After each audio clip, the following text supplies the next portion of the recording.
Ya. Buenas tardes, mi nombre es Ronald Angulo Zabaleta, soy magíster en Derecho Penal y el tema o el módulo que tocaremos en esta ocasión es referido a la parte procesal de los delitos de corrupción de funcionarios. El módulo anterior, que también tuve la suerte de dictar, tocamos los delitos específicamente de corrupción de funcionarios como peculado, concusión, colusión, negociación incompatible, y ahora nos toca ver en este módulo el proceso que se aplica a esos delitos. Bien, entonces veamos de una vez el proceso penal. Antes de entrar de lleno al proceso penal que se aplica en los delitos de corrupción de funcionarios, yo quería más o menos hacer una pequeña introducción con algunas nociones previas que considero que es necesario que ustedes sepan. El Código Penal, el Código Procesal Penal del 2004 tiene como su antecedente más próximo ¿cuál? El Código de Procedimientos Penales de 1940. Ustedes saben que como toda ciencia el derecho se va transformando, entonces es lógico que hayan cambios y modificaciones en la normatividad vigente a fin de poder ser aplicadas a los nuevos elementos y los nuevos actos que se van dando con el transcurrir de los tiempos y que guardan relación con los delitos. Entonces,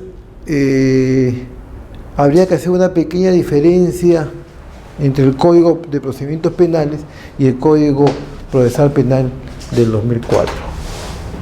El Código de Procedimientos Penales de 1940 tenía dos procesos: proceso ordinario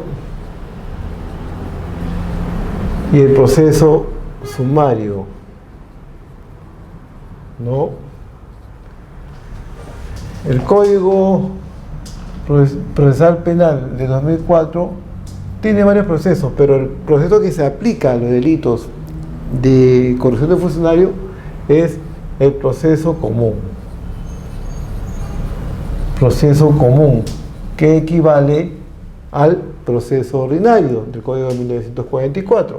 También acá tiene el proceso inmediato, que fue una norma reciente que se dio para aquellos delitos de flagrancia. Este es Decreto Legislativo 1194. Entonces,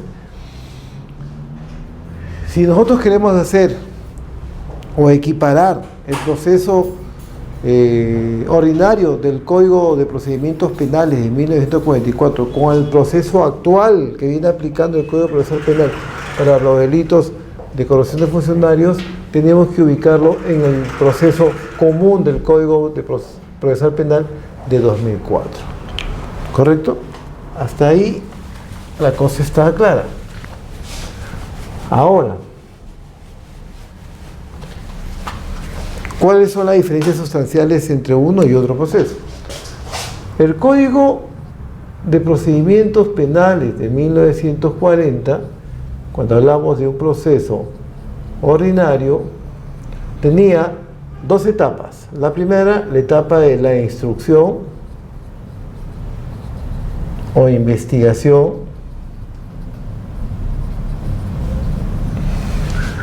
y el segundo era la etapa del juzgamiento. Ojo, solamente dos etapas. El Código de Procesal Penal del 2004 habla de tres etapas. La primera es de la investigación preparatoria,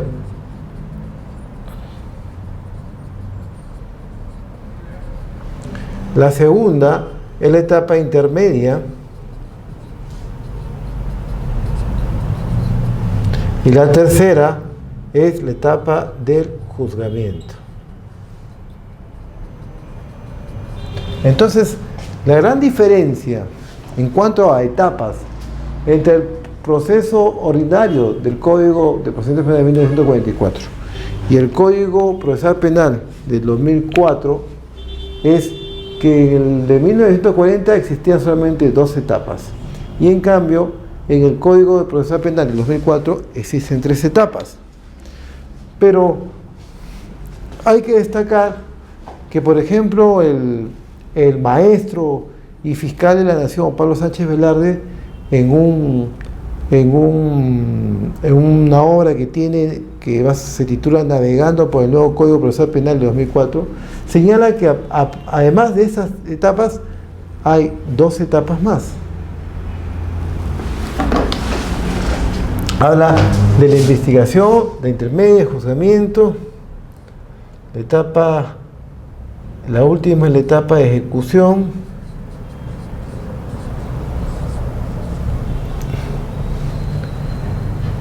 habla de una investigación preliminar, que sería la primera. A ver, vamos a ordenarnos acá. Vamos a ordenarnos acá mejor. Ya. Entonces, estas son las etapas que establece el código. El maestro Pablo Sánchez Velarde, en su obra Navegando por el nuevo Código Procesal Penal, dice que hay 5 etapas. 5 etapas marcadas, que son, primero, investigación preliminar, 2, investigación preparatoria, 3, etapa intermedia, 4, etapa de juzgamiento, y 5, etapa de ejecución. Interesante, ¿no? Pero el código habla de estas 3 etapas, ¿ah? El código taxativamente habla de estas 3 etapas. Él hace una interpretación y dice que en todo caso se tendrían 5 etapas. La investigación preliminar, que es antes de la investigación preparatoria, pero está dentro de la investigación preparatoria propiamente dicha. La etapa intermedia, la etapa de juzgamiento, y agrega una más, que es la etapa de ejecución de la sentencia, ¿no? Esa es una manera de referencia para que ustedes sepan, porque esto no dice el código solamente habla de estas 3 etapas, ¿correcto?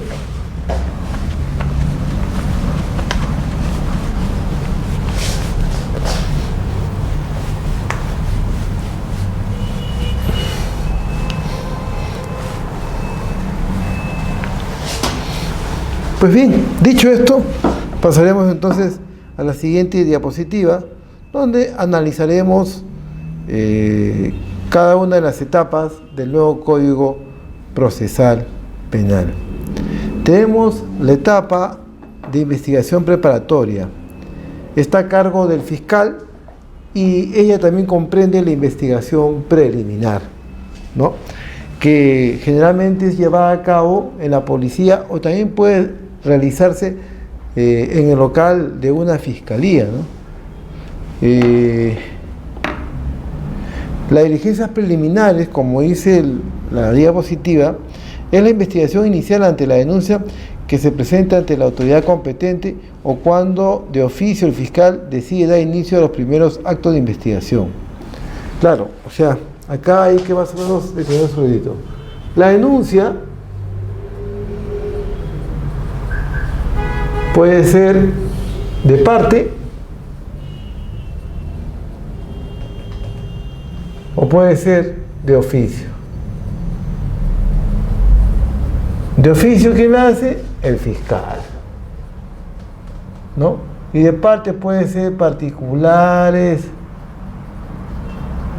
terceros, un funcionario público, ¿no? Etcétera, etcétera. Acuérdense cuando estudiamos introducción al derecho procesal, nos hablaban de 3 figuras clásicas, ¿no?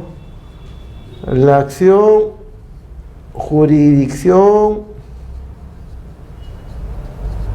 y competencia, ¿no? ¿Sí? ¿Se acuerdan o no? ¿Se acuerda, señora? No.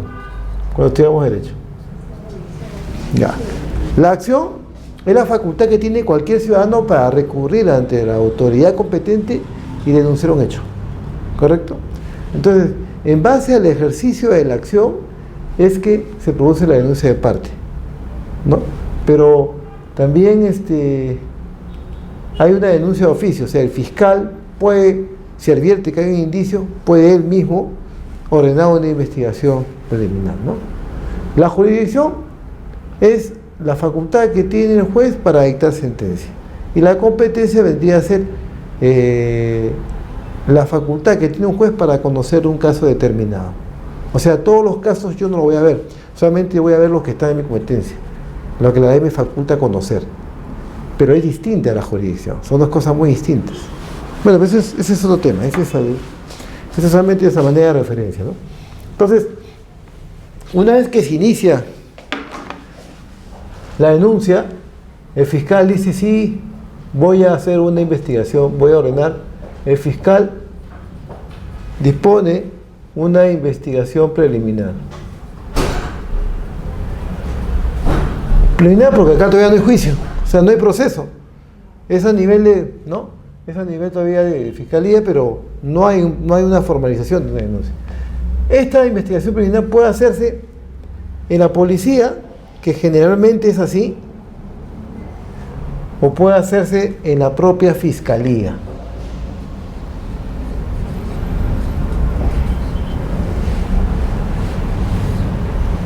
¿Correcto?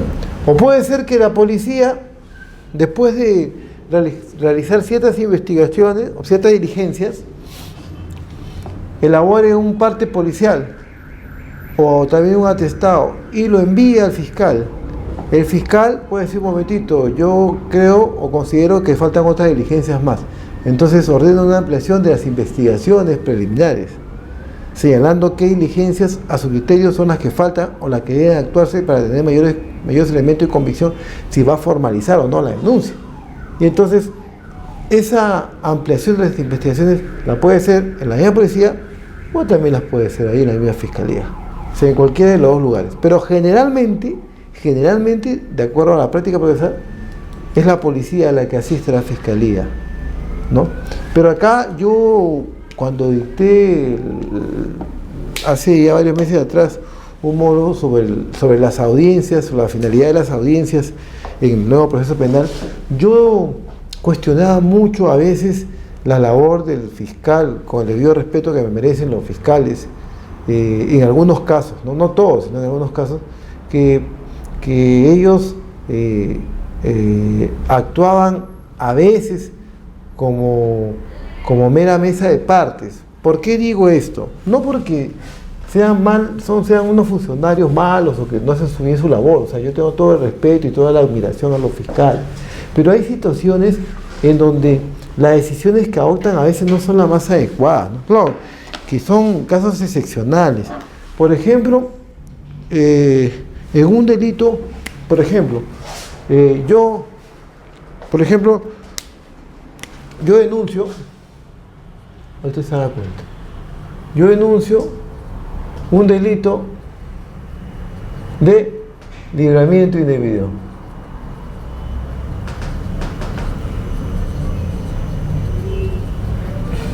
De acuerdo al tipo penal, de acuerdo a la jurisprudencia, para que se acredite el delito, ¿qué necesito?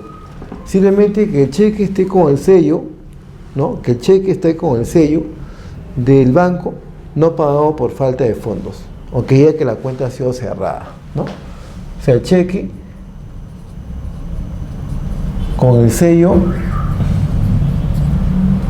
del banco no pagado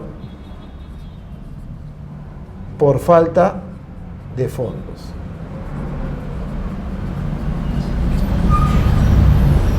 Entonces, de acuerdo al tipo penal y la jurisprudencia, si yo tengo mi cheque, voy al banco y me pone un sello no pagado por falta de fondos, ya está acreditado acá el delito, o ya tienes una prueba, idónea que acredite que se ha cometido el delito. En todo caso, ya que investigación preliminar, pues no es una prueba determinante, pero es una prueba así contundente. Entonces, algunos fiscales, en vez de ya formalizar directamente la denuncia ante el Poder Judicial para que sea el juez quien valore todas las medidas probatorias, lo juzgue y lo procese a la persona que giró o que emitió el cheque sin fondos, lo mandan a la policía para que hagan una investigación preliminar, o sea, para que reúnan más elementos. Pero ¿qué otros elementos más vas a reunir? Si acá simplemente está claro que el cheque no se pagó, o sea, la prueba está ahí. ¿Qué vas a hacer? ¿Vas a decir, no, que yo no me di cuenta que no tenía fondos? No. El hecho es concreto, el hecho es material, el cheque está con el sello. Y con eso ya prácticamente está acreditado que el señor giró un cheque sabiendo que no tenía fondos. Entonces, se configura el delito de... Entonces, el fiscal lo que tiene que hacer es remitir ya la denuncia o formalizar, hacer la suya y formalizar al Poder Judicial. Pero, sin embargo, no lo hace. No lo hace. Simplemente lo envía a la policía para que haga una investigación preliminar. Entonces, hay situaciones que a veces excepcionalmente, algunos fiscales actúan como mera mesa de partes, ¿no? Solamente coge un documento y lo remite penal. Pero no, pues, no debe ser así. Bueno, sigamos. Entonces, la investigación inicial, que es la investigación preparatoria, se realiza ante la denuncia que presenta ante la autoridad competente o cuando el oficio fiscal decida inicio a primeros actos de investigación. La finalidad de estas diligencias son para determinar si se debe formalizar investigación preparatoria, ¿no?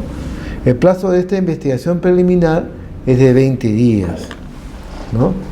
Ahora, haciendo más o menos un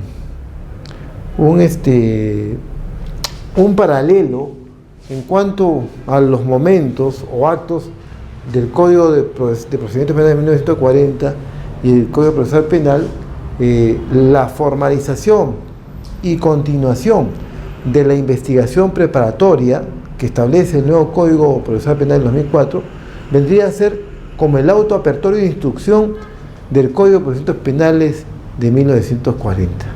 O sea, hay una investigación preliminar, ¿no?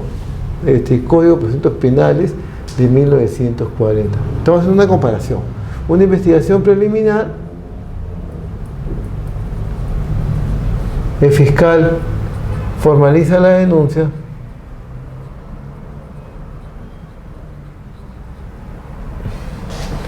y el juez apertura proceso.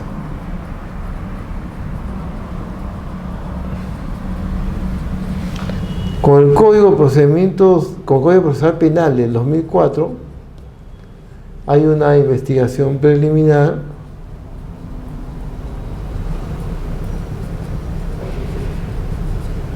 ¿no? El fiscal dicta la disposición de formalización y continuación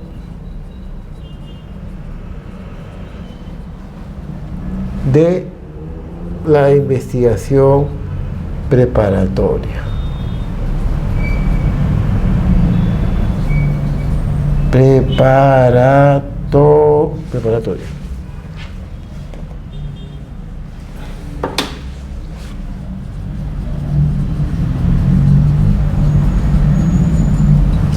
Entonces, esto acá, la apertura, autoapertura de instrucción, auto de apertura de proceso de instrucción, vendría a ser esto, ¿no? Solamente cambia el nombre. ¿Por qué? Porque con el nuevo Código Procesal Penal de 2004, el que tiene a cargo la investigación, la etapa de la investigación, es el fiscal y ya no el juez. Acá sí tenía el juez y el juez era el que sentenciaba. Acá tampoco es así. Acá el fiscal investiga y el que sentencia es el juez. Son dos entes distintos, o sea, hay más imparcialidad, más independencia. Entonces, esa técnica legislativa, este Código Procesal Penal de 2004, tiene una mayor cercanía a lo que es los principios de independencia, de autonomía, ¿no? De imparcialidad, de concentración de pruebas. Entonces, más o menos eso es lo que es, ¿no? Lo acá vendría a ser lo acá. ¿Cuál es el plazo de la investigación preliminar?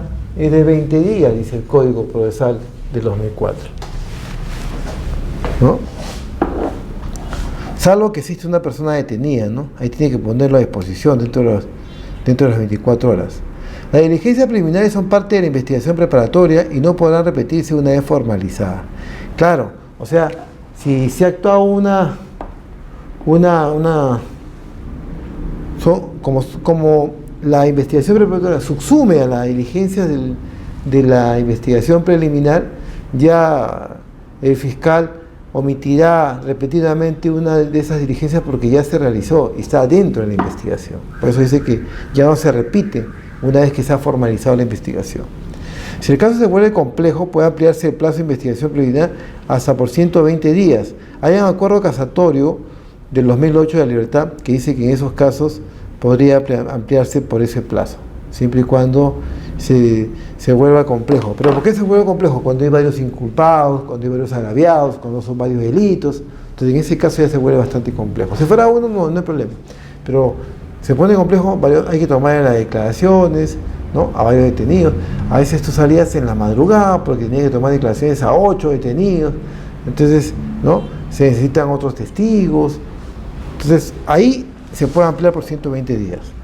Después de practicar las diligencias preliminares, el fiscal puede formalizar y continuar con la investigación preparatoria, o en su defecto puede disponer el archivo de la denuncia. Correcto. A ver. Acá nos detenemos un poquito. Ya. El fiscal recibe los resultados de la policía de la investigación preliminar, ¿no? Resultados. ¿Lo que llaman atestado? Claro, resultados de la investigación preliminar, ¿no? Que puede ser un atestado donde dice hay responsabilidad penal y el responsable presunto autor es tal persona. Puede ser un parte donde dice que no se ha acreditado el delito o no se ha establecido la responsabilidad de la persona que está denunciada. O puede ser un atestado con resultado de investigaciones. Un atestado con resultado de investigaciones que vendría a ser en el fondo un parte.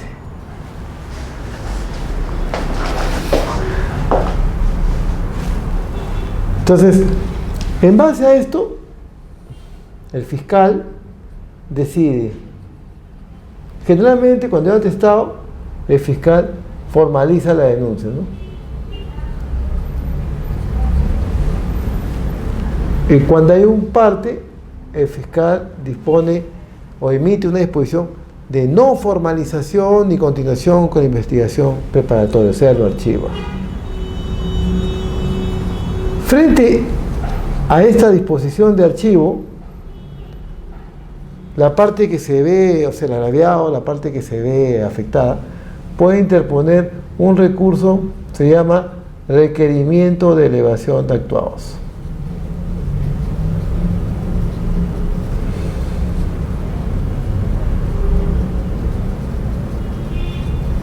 De elevación de actuados, ¿no? Tiene 5 días para hacerlo, ese es el plazo. Plazo para interponerlo, 5 días. ¿Correcto? Esto vendría a ser lo que la ley orgánica del Ministerio Público, el decreto legislativo 052, llama recurso de queja, que es una apelación prácticamente. Y se presentó un conflicto porque el decreto legislativo, que es la ley orgánica del Ministerio Público, a ver, hasta acá está claro, ¿no? O sea, el fiscal formaliza, archiva, se archiva, podemos interponer un requerimiento de elevación de actuados en plazo de 5 días, y también, cuando hay archivo, el mismo decreto legislativo del Ministerio Público, que es el decreto legislativo 052, la ley orgánica del Ministerio Público, señala que si hay un archivo en esta etapa, tú puedes interponer un recurso de queja. pero habla de 3 días, no de 5 días. La queja es 3 días. Entonces, como había una incongruencia, había... A eso voy. Entonces, nosotros, los abogados, que digamos, interponíamos nuestro recurso de elevación y entonces decían que no, algunas fiscalías decían no, porque son 3 días de acuerdo al decreto legislativo 052, que era la ley orgánica del Ministerio Público, que es más antiguo que el Código Procesal Penal, que son 3 días. Entonces, pero no, la norma señala 5, sí, pues son 3. Porque es la ley orgánica del Ministerio Público. Entonces, no había un criterio uniforme. Algunas fiscalías consideraban los 5 días y otras fiscalías consideraban los 3 días. Al final, el Tribunal Constitucional zanjó el tema y estableció que debía respetarse los 5 días. Entonces, ahora se respetan los 5 días. Si tú interpones un recurso de requerimiento de elevación y el fiscal te lo declara improcedente por extemporaneidad y considera 3 días, tú puedes plantear la nulidad de esa resolución, adjuntar la jurisprudencia del Tribunal Constitucional y el fiscal va a tener que declarar nula y va a tener que concederte el requerimiento de apelación, de elevación. O sea, ya el tema está zanjado. O sea, 5 para... Son 5 días, o queja o requerimiento de elevación, que es lo mismo. Simplemente cambia el nombre porque los tipos, la legislación son de tiempos distintos y por eso uno lo considera como queja y lo otro, ¿no? Pero son 5 días. Bueno, entonces viene la investigación preparatoria. El fiscal reúne pues los elementos necesarios de convicción en la etapa de investigación preliminar, ¿no? Y formaliza. Él dice, hay indicios, para mí hay indicios de la comisión de delito y formalizo y continúo la investigación preparatoria. Entonces, prácticamente, como hemos dicho, en otras palabras, abre ya un proceso formal, una investigación formal en contra del imputado.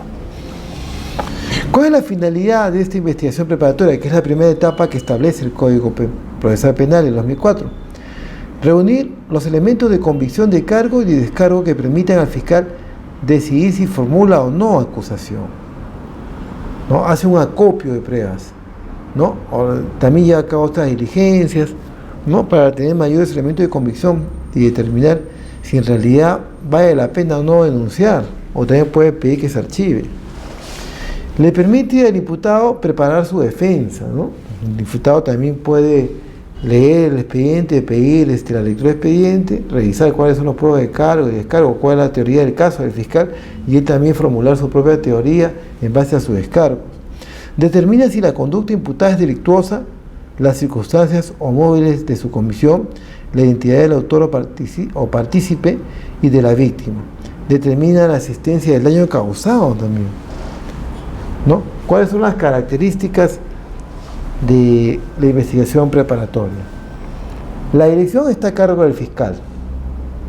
Y hemos visto que en el Código de 1940 la investigación está a cargo del juez, no del fiscal. La formalización de la investigación preparatoria no opera en todos los casos. El fiscal puede acusar solo con el resultado de las diligencias preliminares. Claro, o sea, formaliza. Se ha habido casos donde el delito está acreditado, ¿no? Que el fiscal ya no tiene necesidad de llevar a cabo más diligencias, simplemente formaliza la denuncia y después formula su acusación directa, de frente. Ya no se ahorra todo el plazo que tenía que ahorrarse, ¿no? La estrategia de la investigación está a cargo del fiscal. El fiscal es el que determina cuáles son los parámetros, ¿no? Las reglas de la investigación. El plazo de la investigación preparatoria es de 120 días naturales, prorrogables por única vez en 60 días. O sea, hasta 180 días puede durar una investigación, ¿no? Ahora, en el caso de investigaciones complejas, el plazo de 8 meses, prorrogable por igual término, solo por el juez de investigación preparatoria. Si el fiscal considera que la investigación alcanzó sus objetivos, dará por concluida antes del plazo.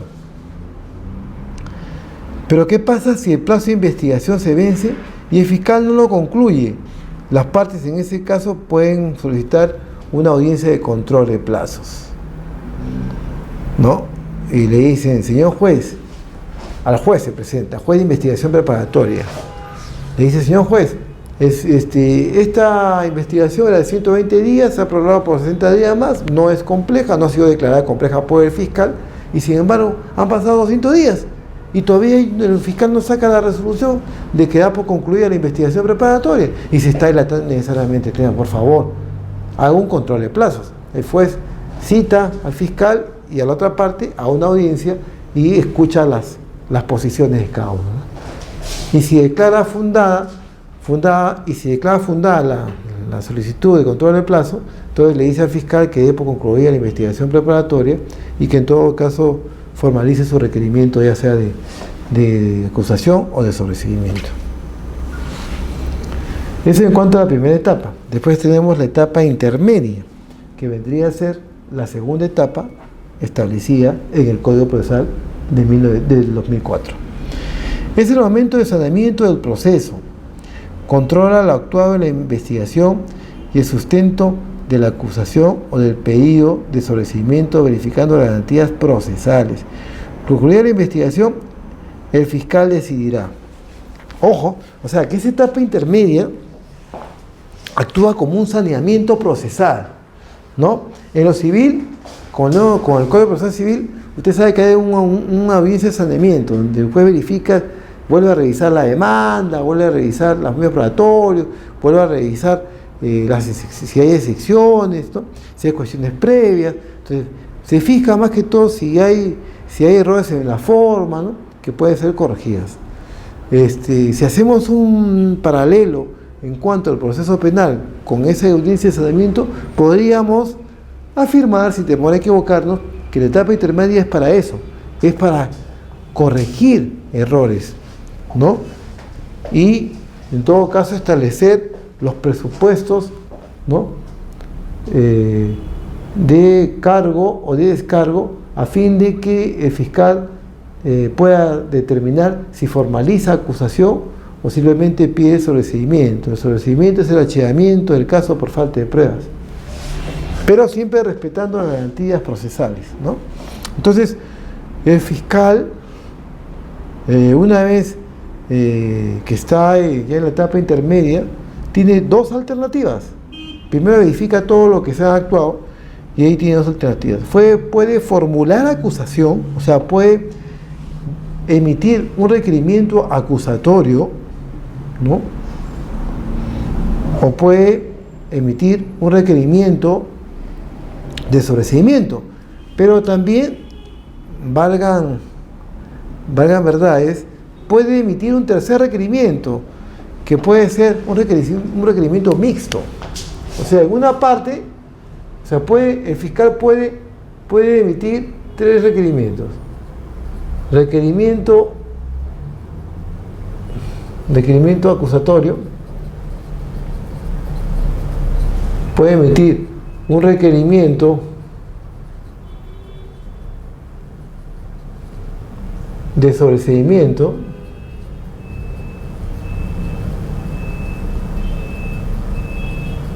y puede emitir un requerimiento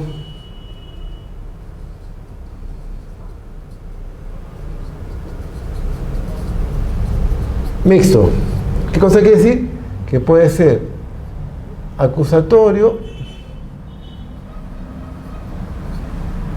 y de sobreseimiento.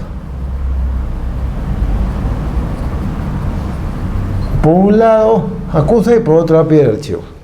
¿Correcto? Eso en cuanto al Código Procesal Penal del 2004. Entonces el fiscal puede formular acusación, ¿no?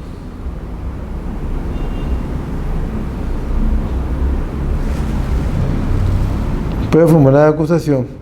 Esta debe estar motivada y contendrá los datos necesarios, la exposición de los hechos, el tipo, la reparación civil y los medios de prueba que ofrece. O sea, es un escrito totalmente prolijo, ¿no? O sea, no es un escrito corto, sino que tiene que contener todos esos datos, ¿no? Los datos, los generales del imputado, tiene que contener una breve reseña de los hechos, cuánto es la reparación civil, cuál es el tipo, ¿no? Los medios de pruebas que se ofrecen. Yo les he traído acá, lo voy a dar a la señorita cuando me vaya, acta de registro de establecimiento, de recurso de requerimiento de acusación, de formalización de una investigación preparatoria, ¿no? De una audiencia preliminar de control de la acusación, para que más o menos se den cuenta de un acto de enjuiciamiento, para que más o menos se den cuenta cómo es que opera la mecánica en estos procesos, ¿ya? Entonces, también debe indicar cuáles son las medidas de coerción existentes. O sea, en el documento el fiscal tiene que decir el imputado está en calidad de detenido, está en calidad de citado, ¿no? Esas son las medidas de coerción. La acusación, o si está con orden de captura, ¿no? Porque eso muchas veces no se presenta. La acusación es notificada a las partes ¿para qué se notifica la acusación a las partes? Para que puedan observarla por defectos formales. Generalmente, ¿quién la observa? La acusación.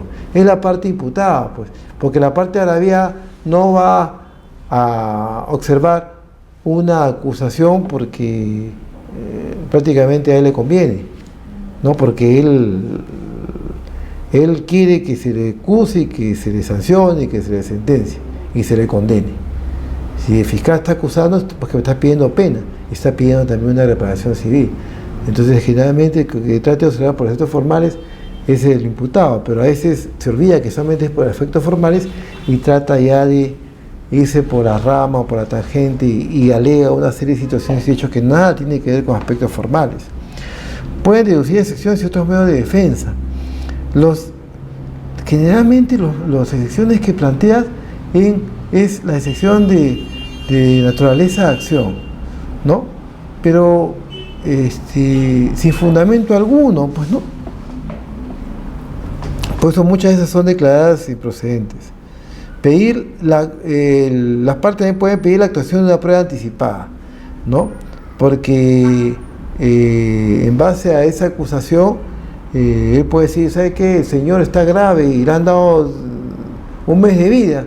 Y entonces yo quiero, por favor, que lo citen para que declare, porque estuvo presente el día que ocurrieron los hechos. Es un testigo clave, ¿no? O hay unas personas también que tienen que viajar y su pasaje está a 3 días. Entonces le pide al fiscal que por favor le tome su declaración, una prueba de descargo, por ejemplo. Por eso es que la prueba anticipada solamente es en esos casos excepcionales, ¿no? Cuando corre el riesgo que la prueba se pueda diluir o puede desaparecer. Y pedir la imposición o revocación de medidas de coerción. Bueno, o sea, puede pedir que le pongan, por ejemplo, al procesado un impedimento de salida, ¿no? O también puede decir que le cambie la detención por comparecencia. Solicitar el sobreseimiento. O sea, cuando tú absuelves, generalmente el imputado, cuando absuelve el traslado de la acusación, lo observa por efectos formales y dice, por lo tanto, solicito se sirva de dictar el sobreseimiento, ¿no?, del proceso seguido en mi contra. Instar la aplicación del principio de oportunidad. O sea, cualquiera de las partes puede decir, señor juez, ya usted me ha acusado, ya yo reconozco pues que sí, efectivamente yo he cometido el delito, estoy arrepentido y quiero llegar con la otra parte a un acuerdo para poder evitar que esto prosiga, ¿no? Y al final llegamos a un entendimiento satisfactorio para ambas partes. Se ponen de acuerdo, el fiscal tiene una reunión privada con él, con la parte de la vía, lo cita, ¿no?, al principio de oportunidad. ¿Será para todos los delitos, un tipo de delito o solamente determinados? No, determinados delitos nada más. El artículo del Código Procesal Penal habla lo que no son muy frecuentes, lo que no son de mucho impacto social, son determinados delitos que el artículo del Código Procesal Penal establece. O cuando, por ejemplo, el mismo imputado salió perjudicado con delito. El caso, por ejemplo, de que un delincuente le roba la cartera o le roba a un turista, por ejemplo, le roba su cartera o le roba un equipo de filmación y va corriendo por la pista, viene un carro y lo atropella y lo deja inválido. Entonces, en esos casos también, ¿no? Puede ofrecer pero puede también ofrecer pruebas para el juicio, ¿no? Decir, ¿sabe qué, señor? Yo solicito que en el juicio se actúe en tal, pero tiene que ser puntuales, tal y tal prueba. Puede objetar la reparación civil, puede decir, señor civil, la reparación civil está En cuanto a ¿cómo se llama?, mis carencias sociales, me están pidiendo mucha reparación civil, yo gano tanto y ¿por qué me pide tanto? Por ejemplo, en una oportunidad nosotros denunciamos a una señora que era profesora en un colegio en Tumbes. Yo me acuerdo que fui al juicio oral. La señora había mentido en su hoja de vida, entonces nosotros la denunciamos porque estaba candidateando para una agrupación política. No me acuerdo qué agrupación política era. Fuimos al juicio, todo. Y generalmente nosotros tenemos un tope. Nosotros pedimos como reparación civil 3 UIT. Ese es el tope que nosotros pedimos. Lógicamente que algunos jueces te dan menos, ¿no? Pero nosotros tenemos un estándar y sobre eso nos basamos, ¿no? El que pide poco es un loco, es decir. Entonces nosotros siempre pedimos un poco más para que el juez al final fije la reparación civil. Y entonces, al final el fiscal no acogió nuestro pedido de reparación civil y solamente se le impuso a la señora como pago de reparación civil 500 soles. Entonces, cuando me corren traslado a mí, yo podía haber impugnado, ya cuando se dicta sentencia de todo, podía haber impugnado esa reparación civil. Pero la señora cuestionaba que no podía pagar más, o que no podía pagar el monto que yo había solicitado, porque la señora en boleta ganaba 800 soles, ¿no? Y 500 soles era casi más de la mitad de su sueldo para que ella pague. Ojo, que la norma dice que cuando es el principio de oportunidad, tú lo puedes pagar hasta 9 meses, ¿ah? O sea que esa parte la puedes dividir. Claro, ¿no? La puedes fraccionar. Pero era entendible que una señora con esos recursos no iba a poder pagar en un solo acto esa plata y que también no ganaba muy bien. Entonces al final asentimos la reparación civil y la señora pagó en 2 o 3 partes. Por eso ella puede cuestionar, como dice, el monto de la reparación civil, ¿no? El juez de la investigación preparativa se traerá una audiencia de control de la acusación. La audiencia es obligatoria la presencia del fiscal y del abogado del acusado. Ojo, o sea que la norma señala que en esa audiencia de control de acusación, ¿para qué? Justamente para sanear la acusación, para ver si no tiene efectos formales, si hay defensas previas, ahí, por eso es control a la acusación, o sea, ve todo lo que es la forma, ¿no? Y entonces dice que en esa audiencia es obligatoria la presencia del fiscal y del abogado del acusado. O sea que la parte de la vea, si quiere va, si quiere no va, su presencia es facultativa, eso es lo que entendemos. Cita la audiencia de control y se lleva a cabo esta audiencia. En la audiencia de control de la acusación, las partes detallan sobre la procedencia o inadmisibilidad de las cuestiones planteadas y la pertinencia de la prueba ofrecida. El fiscal puede modificar, aclarar o integrar la acusación en lo que no sea sustancial, ¿no? Si los defectos de la acusación requieren de un nuevo análisis del fiscal, el juez devolverá la acusación y suspenderá la audiencia. Ha habido casos en que el fiscal no ha tenido en cuenta, por ejemplo, que eran 2 delitos y solamente se ha pronunciado por uno. Un momentito. Parece ser control de la acusación. Acá un defecto formal, sustancial. Por favor, se devuelve cómo se llama el fiscal para que se pronuncie sobre el otro delito y en ese caso se suspende la audiencia para continuarla después, ¿no? Una vez resueltas las cuestiones planteadas, el juez dictará el auto de enjuiciamiento.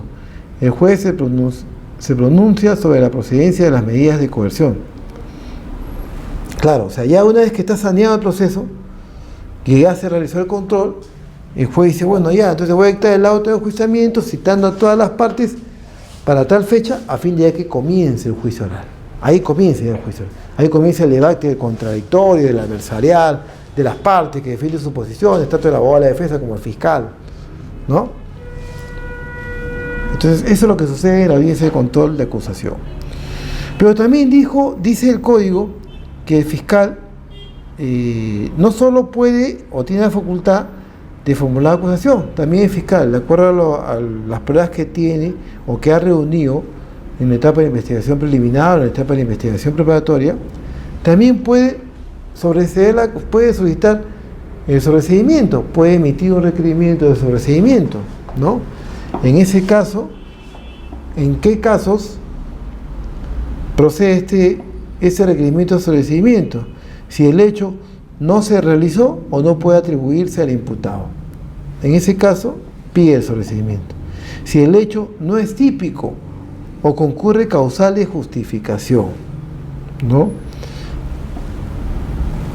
Acuérdense cuando hablábamos de que en el delito de negociación incompatible había un acto atípico si había un mandato directo del jefe diciendo que él participe en tal contrato. Entonces, si por ejemplo ese caso se da acá, de hecho es atípico, entonces el fiscal puede decir: yo voy a emitir un requerimiento de sobreseimiento porque él no tuvo el interés de participar en ese contrato. Su jefe inmediatamente superior lo obligó y dijo que haga esto y lo otro, ¿no? Una causa de justificación. La causa de justificación está en el artículo 20 del Código Penal, ¿no? Si la acción penal se ha extinguido, acá acuérdense de que hablábamos de la prescripción ordinaria y la prescripción extraordinaria en la clase pasada. Entonces, acá puede extinguirse la acción penal, o también puede darse el caso, que el mismo código lo contempla, que la acción penal se extingue por la muerte del imputado. El imputado cometió un hecho y hasta que es procesado transcurre un año, pero le da un cáncer terminal y fallece, y después que lo capturan, fallece al mes, por ejemplo. Entonces en ese caso ya, y citan para la etapa intermedia. Claro, entonces la acción penal se extingue con la muerte del imputado. Claro, o sea, puede hacer caso. Si no hay elemento de convicción para fundamentar el enjuiciamiento, claro, o sea, no hay pruebas contundentes, ¿no? De que él ha cometido el delito, ¿no? El juez corre traslado a las partes de requerimiento de sobreseimiento, ¿no? ¿Para qué? Para que las partes puedan formular oposición al sobreseimiento. En este caso, ¿quién generalmente formula oposición? Nosotros, la parte de la vía. Por ejemplo, en la Procuraduría, cuando llega un requerimiento de sobreseimiento, nosotros formulamos oposición al sobreseimiento, ¿no? Tenemos 10 días para hacerlo, ¿no? Y después ya el juez, pero lo hacemos por escrito. Pero uno de los requisitos de este Código Procesal Penal es que todo se oraliza. O sea, tú tienes que ir y sustentar tu pedido. Entonces el juez te provee, téngase presente y esté que tiene que ser oralizado por el procurador o por la parte de la vía al momento del juicio, ¿no? Al momento de la audiencia. Al momento de la audiencia, porque hay una audiencia de control de sobreseimiento, pero no el juicio, no de la audiencia de control de sobreseimiento. Así como hay una audiencia de control de acusación, también hay una audiencia de control de sobreseimiento. Una audiencia previa a dictarse el auto de enjuiciamiento, porque ahí el juez puede en todo caso archivar la investigación y ya no podría irse al juicio, a la etapa del enjuiciamiento. Luego el traslado a las partes, el juez citará una audiencia preliminar de debate de los fundamentos del sobreseimiento. Eso es lo que digo, que es la audiencia de control del sobreseimiento. En esta audiencia el juez puede declarar fundado el requerimiento del fiscal y dictar el auto de sobreseimiento. O sea, el juez cita a las partes, el fiscal hace su requerimiento de sobreseimiento. Entonces le ceden luz de palabra al abogado de la parte agraviada para que hable y también exponga por qué no debe ser el sobreseimiento, ¿no? Entonces, yo me acuerdo mucho que, por ejemplo,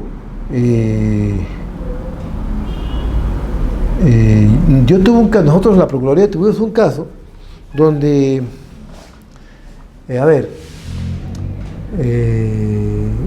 el alcalde de un distrito de Tacna había sido denunciado por delito de violencia y resistencia a la autoridad.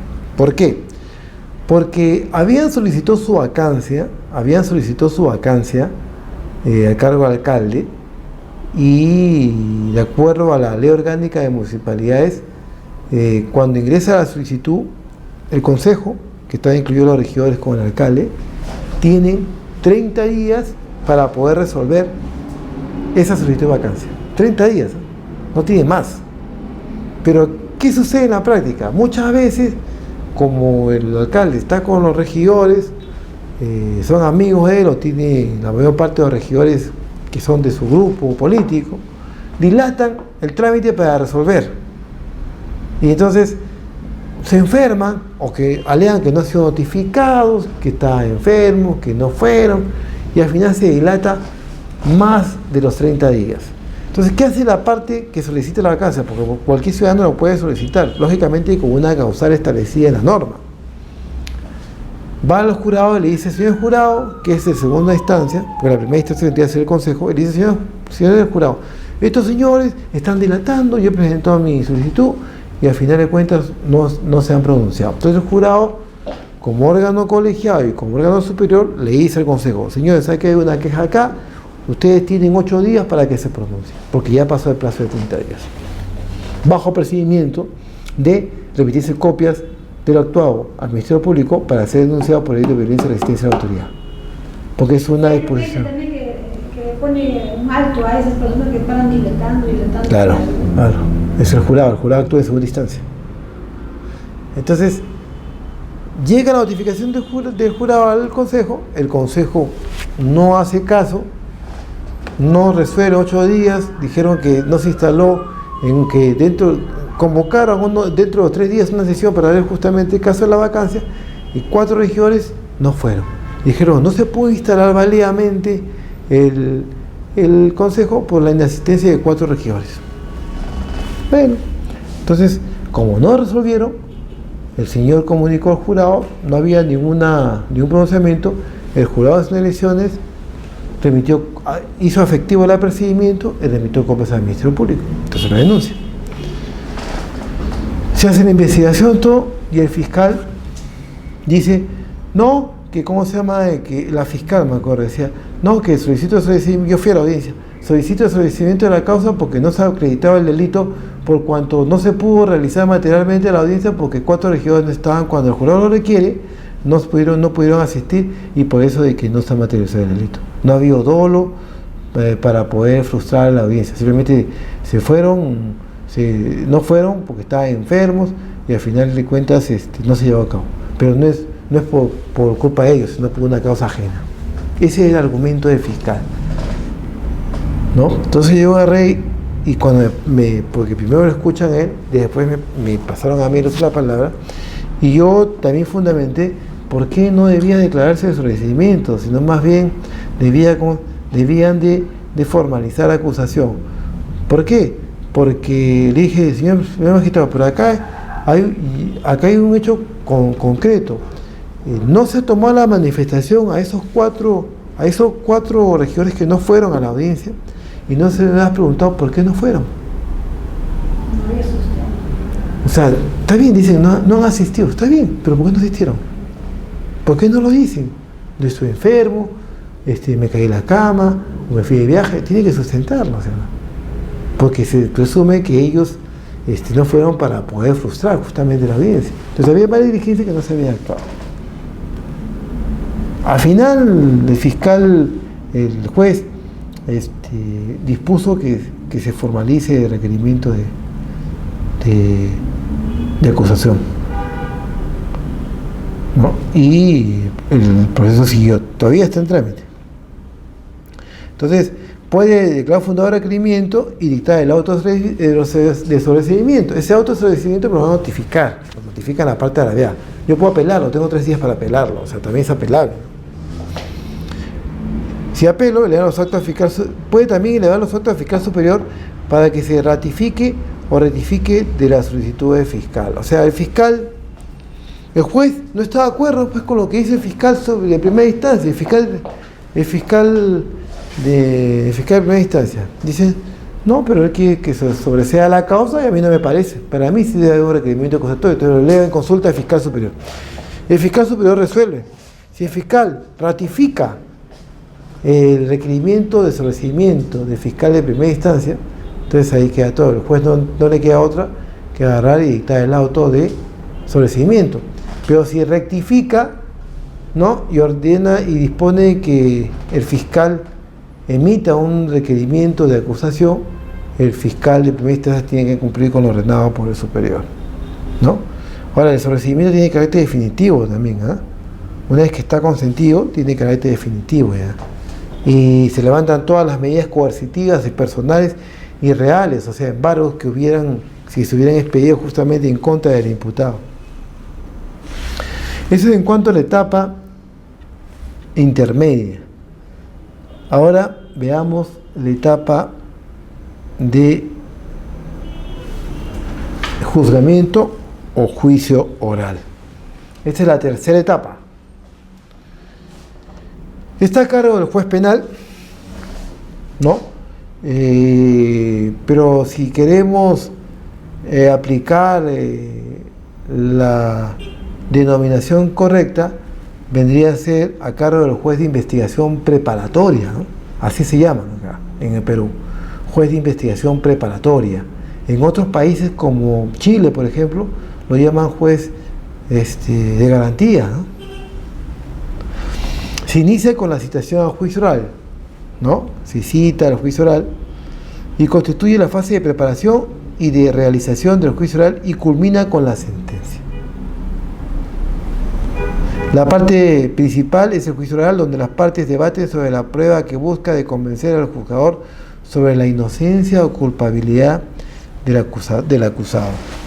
Yo les decía de que este nuevo modelo procesal penal se caracteriza por ser público y por ser oral y por ser adverso.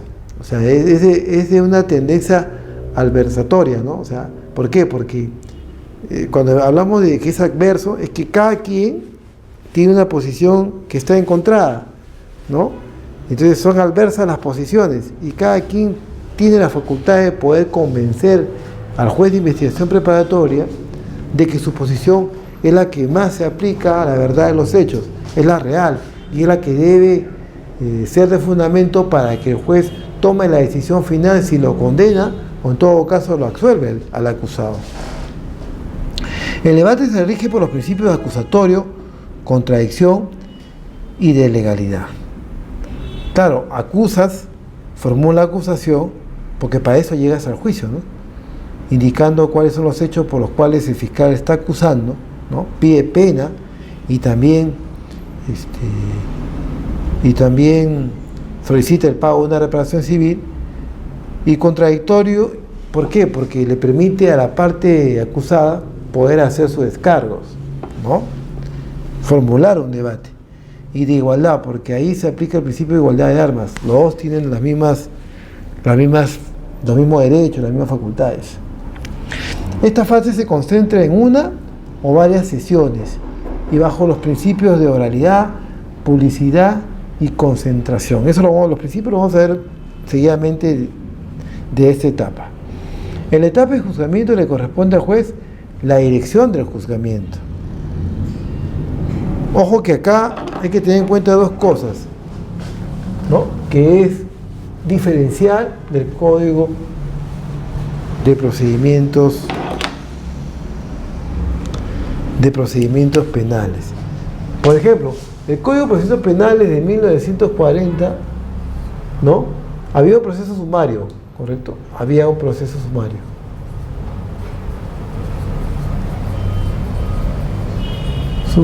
Y había un proceso ordinario, ¿no? Que hemos dicho.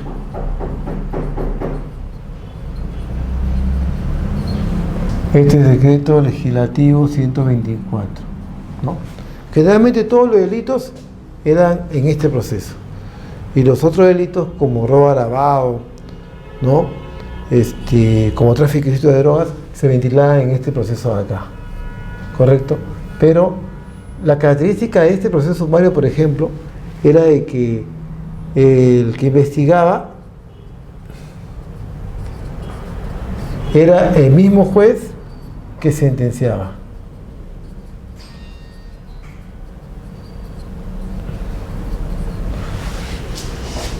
O sea, el mismo juez que investigaba era el que sentenciaba. Con el nuevo modelo procesal penal de 2004, ¿quién investiga? El fiscal. ¿En quién juzga? El juez.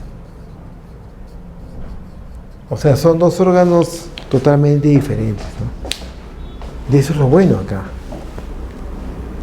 que es totalmente toma conocimiento después que va a la etapa de juzgamiento. El juez no interviene en la investigación, eso lo realiza el fiscal.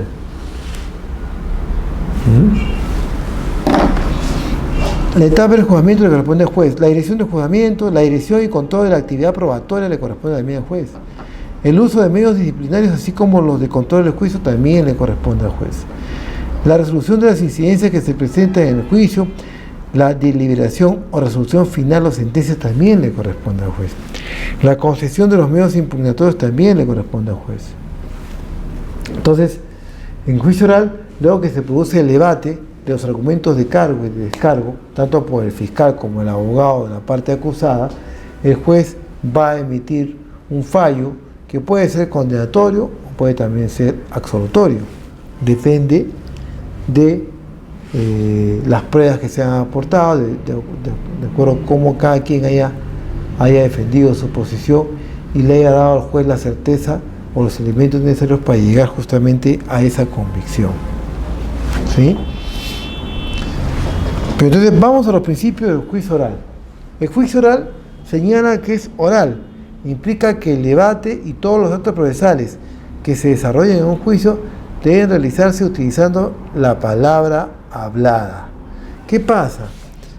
Con el Código de Procedimientos Penales de 1940, que todavía está vigente aquí en el Perú, en Lima, pero después en todos los distritos judiciales de provincias ya está en aplicación. Solamente falta en Lima, que ya debería aplicarse o debería implementar. Ventanilla, creo, ¿no? En todos, menos en Lima. Sí, en todos, menos en Lima. Entonces,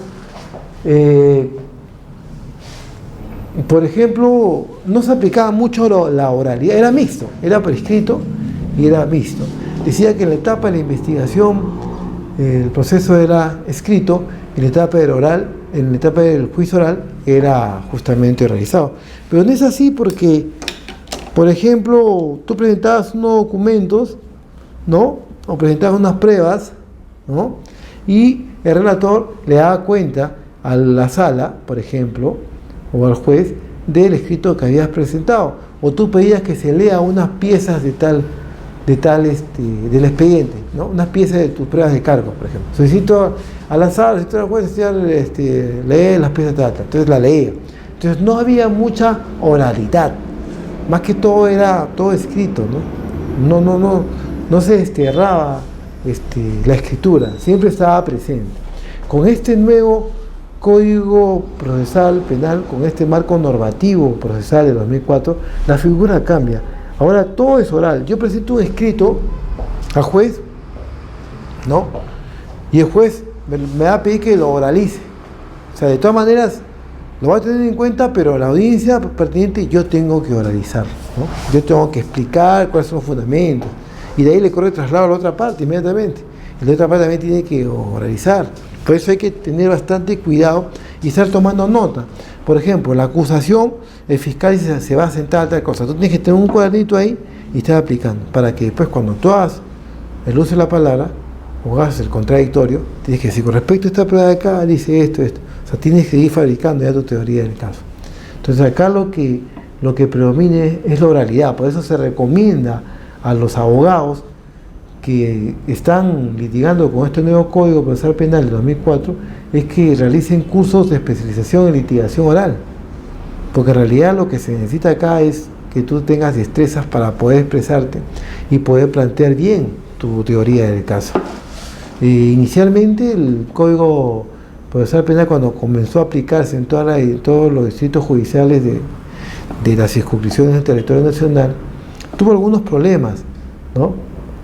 Falta de estructura por la sala de audiencias y todo eso. Después ya se fue regularizando, pero también los abogados litigantes tuvieron problemas, porque habían abogados que, por ejemplo, iban a las audiencias con antiguos, no sabían mucho el tema, pero como no era oral, simplemente me remito a las pruebas tal que he presentado, pero ahora no, ahora tienes que conocer el tema.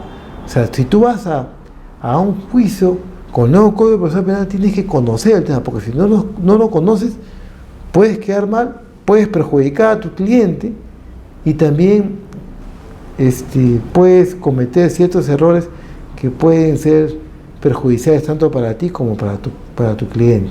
Entonces, todo es oral, ¿no? Te corre traslado al mismo dato, te corre traslado al fiscal, le corre traslado al fiscal. Si tú haces una excepción, le corre extracto, se le corre traslado al representante del Ministerio Público para que exprese lo pertinente, el fiscal expresa lo pertinente y el juez emite su resolución hablando, visto, se oían las partes, ¿no?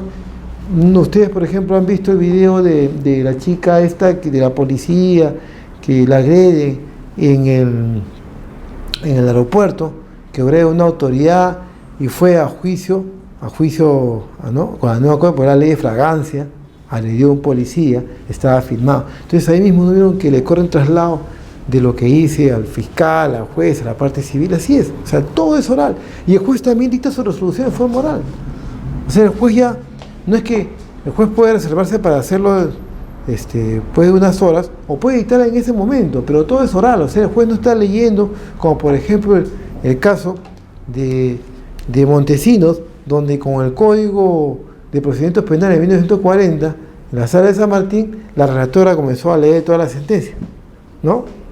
Acá no es así. Acá simplemente el juez la dicta la sentencia hablando y dice, se ha aprobado tal cosa, o sea, no lee nada. El juez simplemente agarra y más o menos se guía de algunas pruebas que puede citar, pero el juez lo lee. Por eso se dice que es oral, es totalmente oral, ¿sí? Y le pregunta, ¿está de acuerdo con la sentencia? Consulte con su abogado. Y apelo, no estoy conforme. Entonces, la cosa cambia, ¿eh? Todo se hace en ese momento. Claro. Es acusatorio. ¿Por qué es acusatorio el juicio oral? Consiste en la potestad del titular del ejercicio de la acción penal de formular acusación ante el órgano jurisdiccional penal. ¿Quién es el titular de la acción penal? El fiscal, pues, ¿no? Entonces él tiene la facultad de poder acusar. Pero también puede decir, no, yo considero que no, que es recibimiento, que debe archivarse. Pero es raro, ¿no? Es raro. Pero se ha dado caso también que una vez yo, ¿cómo se llama? He visto casos en que el fiscal, después que se ha llevado a cabo el juicio, o dentro del juicio oral, ha habido un nuevo testigo, por ejemplo, donde ha desvirtuado toda su tesis, él después ya puede pedir sobreseimiento también, ¿no? Dentro del juicio, ¿no? Pero él es el llamado por ley para formular la acusación. También se aplica el principio de inmediación. Una de las características del juicio oral es que exige la presencia de las partes y del juez. Claro, pues, es que la inmediación quiere decir que el juez debe estar en constante y permanente contacto con las partes. Porque, ¿qué pasa si el juez no está con las partes? Simplemente puede resolver de acuerdo a lo que le dicen o le sugiere un colega. Por ejemplo, una vez nosotros tuvimos un caso en el Tribunal Constitucional donde teníamos un proceso de amparo, me acuerdo, que había hecho FONAVI en contra del jurado para que se lleve a cabo el referéndum. Y entonces fuimos a la audiencia,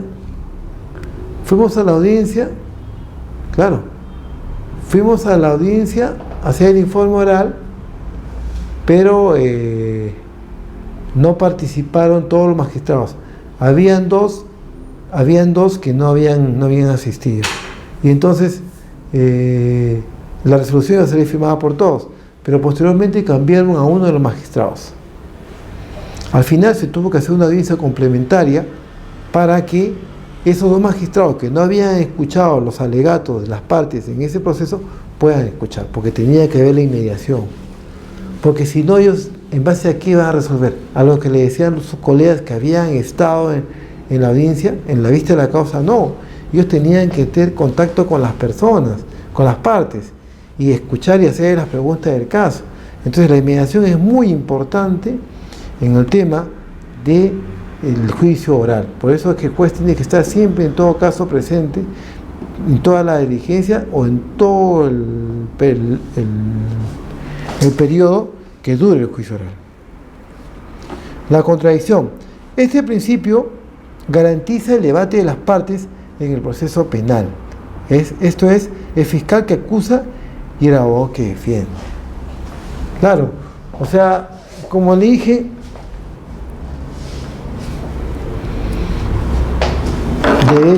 introducción al derecho procesal, al derecho procesal. Yo siempre me acuerdo de esta parte. Y mi profesor de Derecho Procesal Penal fue, de Derecho de Introducción a la Ciencia del Derecho, fue el doctor, ¿cómo se llama este doctor? El chino que estuvo preso inclusive. Él hablaba de la acción que es la facultad que he dicho de toda persona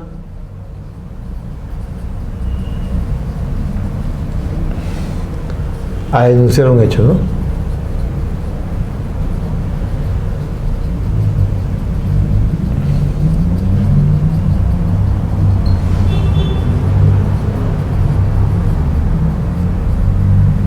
Autoridad competente. Este es el derecho a acción que tiene todo ciudadano. Pero así como hay derecho a acción, también hay derecho de contradicción. ¿Y quién lo ejerce? Aquella persona que ha sido denunciada, pues.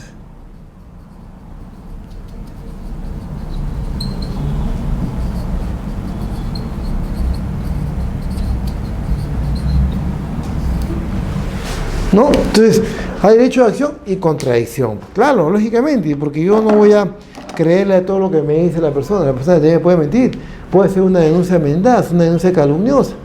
Entonces, la ley también le da facultad a la persona que se denunciada que puede ejercer su derecho de contradicción a los cargos, respecto a los cargos que se le imputa, que se le atribuye. Entonces, por eso es que una de las características del juicio oral es el contradictorio, la contradicción, porque ambas partes, tanto el fiscal como la parte acusada, pueden formular sus alegatos. La publicidad es la apertura de los tribunales a la ciudadanía.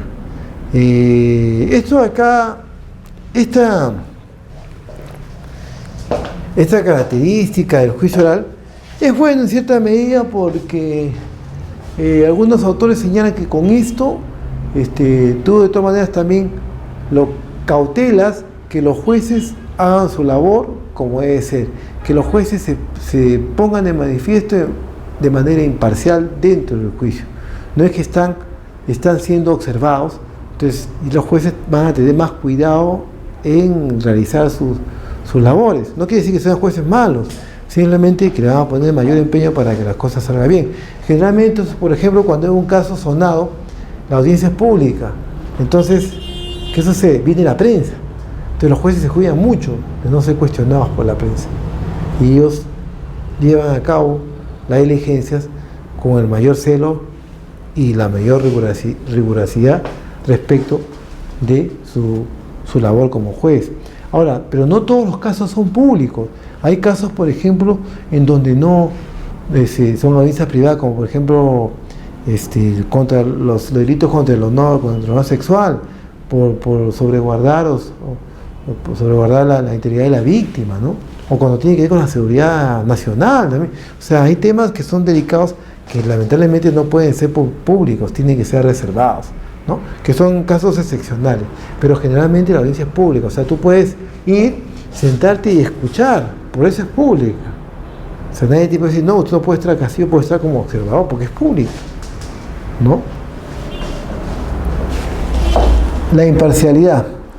El juez debe ser imparcial, esto es que cumpla con su rol de árbitro entre el fiscal y el abogado defensor. Claro, o sea, el juez no puede inclinarse para ninguna de las partes, pues. O sea, porque, por ejemplo, es una chica buena moza, que llora, todo, entonces me da pena. No, pues acá no hay subjetividades.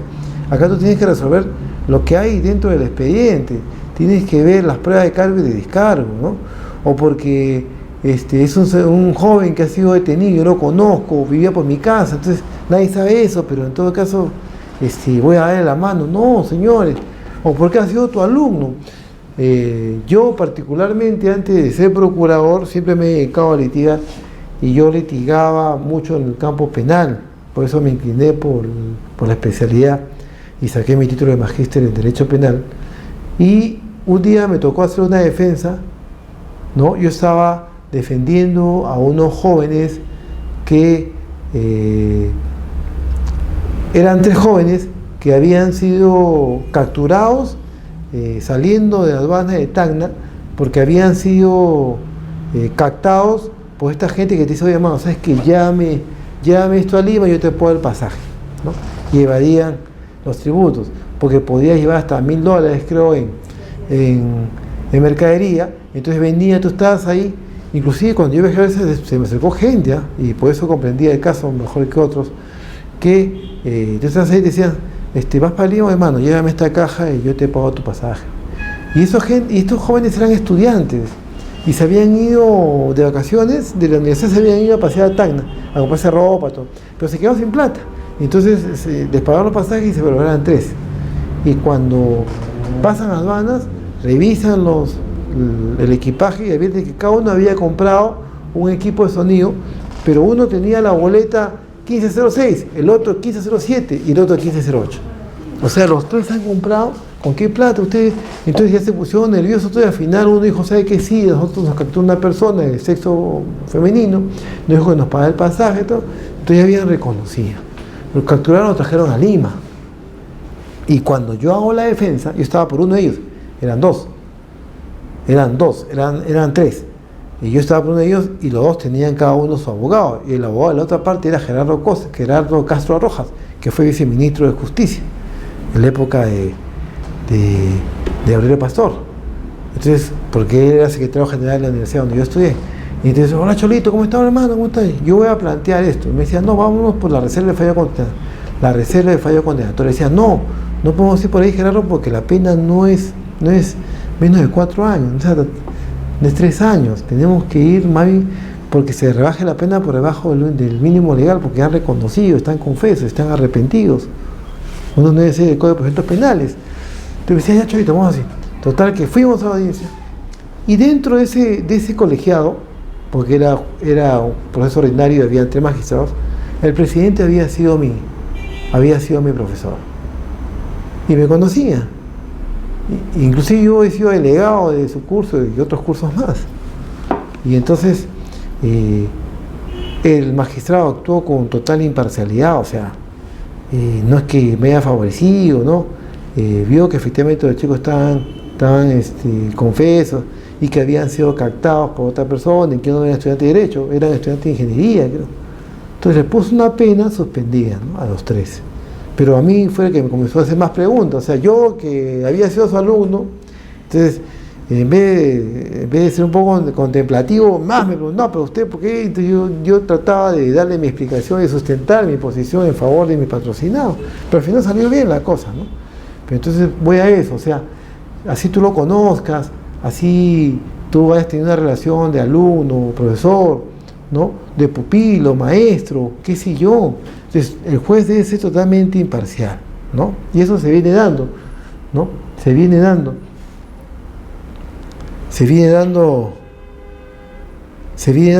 Inclusive le voy a contar un artículo que estaba leyendo en Chile, por ejemplo, cuando termina la etapa intermedia, le envían al juez, cuando termina la investigación preparatoria, le envían al juez para el juzgamiento solamente el auto de enjuiciamiento, no más. Al juez de garantías, que pero se llama juez de investigación preparatoria, le envían solamente el auto de enjuiciamiento, no le envían más. En cambio acá sí te envían las pistas procesales con el auto de enjuiciamiento, ¿no? ¿Para qué? Para cuidar que haya mayor imparcialidad, para que no vea si conoce o no a la persona. O sea, son más rigurosos todavía. Y en base a eso el juez recién tiene que citar y ver las pruebas que se van a actuar, porque todo se actúa ahí. O sea, los testigos tú tienes que también preocuparte por llevarlos, ¿no? Al juicio. Unidad y continuidad del juzgamiento. Eso es lo que decíamos, lo que usted decía hace un rato, que la unidad de la audiencia significa que en ella es una totalidad desde su apertura hasta su conclusión, o sea, hasta que se expida la correspondiente sentencia. O sea, la audiencia es una sola, no hay 2 audiencias, pero puede ser en varias sesiones, ¿sí? O sea, la audiencia es una sola, pero puede ser varias sesiones. Son muchos detenidos, muchos testigos, por ejemplo, hay que reprogramarla para mañana y continuar, ¿no? Y la comunidad significa que una vez iniciada la audiencia, esta debe seguir hasta su conclusión.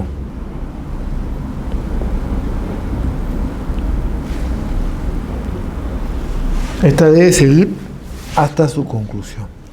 La audiencia deberá realizarse en un tiempo prudencial, procurando la mayor concentración en una sola audiencia o en audiencias consecutivas.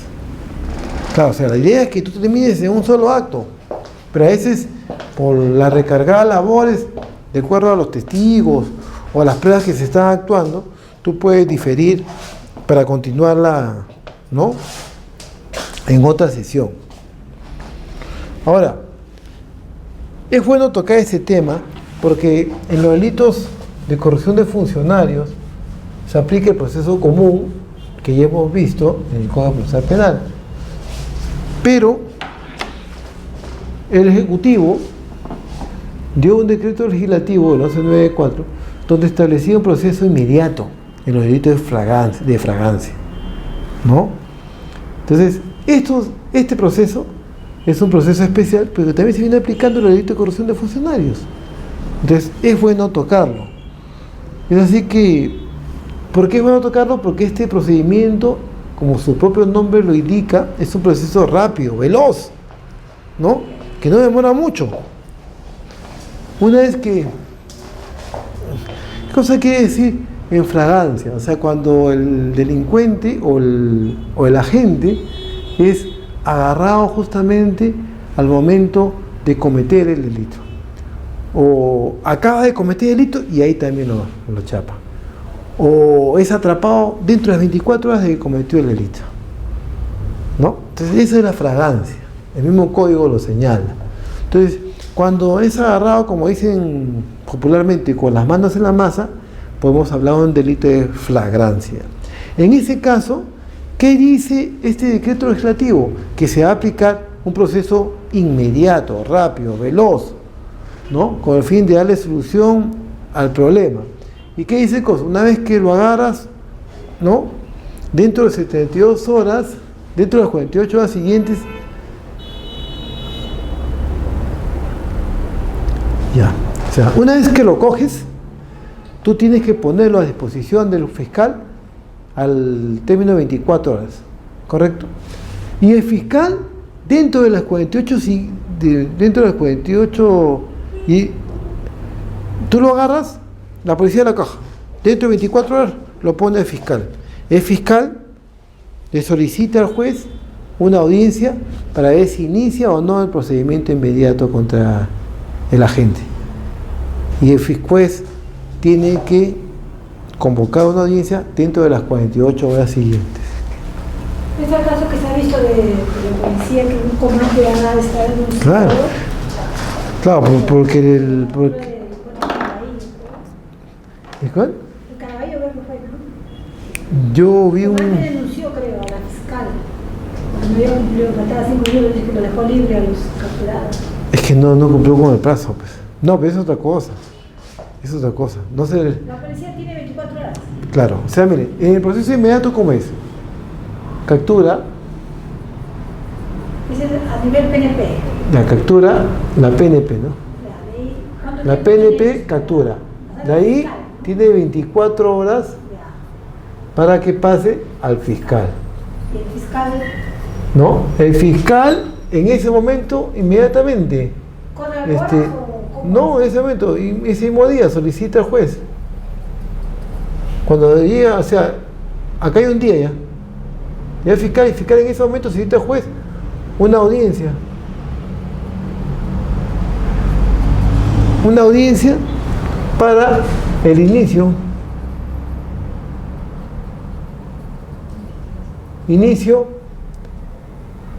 del proceso inmediato. En ese momento. Hay nada de que mañana, en ese momento más. ¿Y después qué hace? El juez, dentro de 48 horas. Juez, 48 horas, señala fecha, convoca.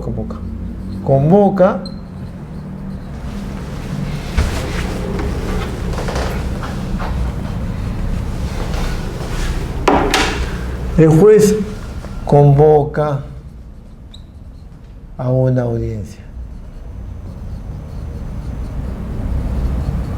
Entonces al final, ¿qué dice la norma? Dice que el detenido no podrá salir o seguirá detenido hasta que se realice la audiencia. O sea que en realidad, si te capturan hasta la fecha que se realiza la audiencia, pasan 72 horas. Vale decir 3 días. ¿Está claro eso o no? O sea, la policía tiene 24 horas para ponerlo a disposición del fiscal. Lo puedo poner en este mismo momento o lo puedo poner el siguiente día, porque son 24 horas. ¿Ya? Tiene que cumplir ese tiempo. Claro, lo puede ser antes, puede ser, o sea, lo agarra en la mañana y en la tarde lo está pasando. O puede ser al día siguiente, pero son 24 horas. No puede pasar de 24 horas. Si lo agarras al día de la mañana, de hoy a más tardar mañana, al día de la mañana tienes que pasarlo. ¿Correcto? Después que, porque te pueden meter un habeas corpus. ¿Ya?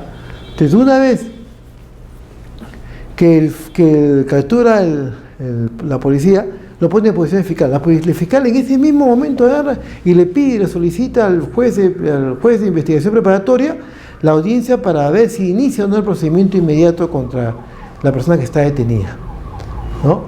Y entonces el juez recibe la solicitud y dentro de las 48 horas siguientes de que recibe la solicitud, el juez convoca la audiencia. Por eso son 72 horas. 24 horas, una más 48 horas, que son 2 días, serían 3 días.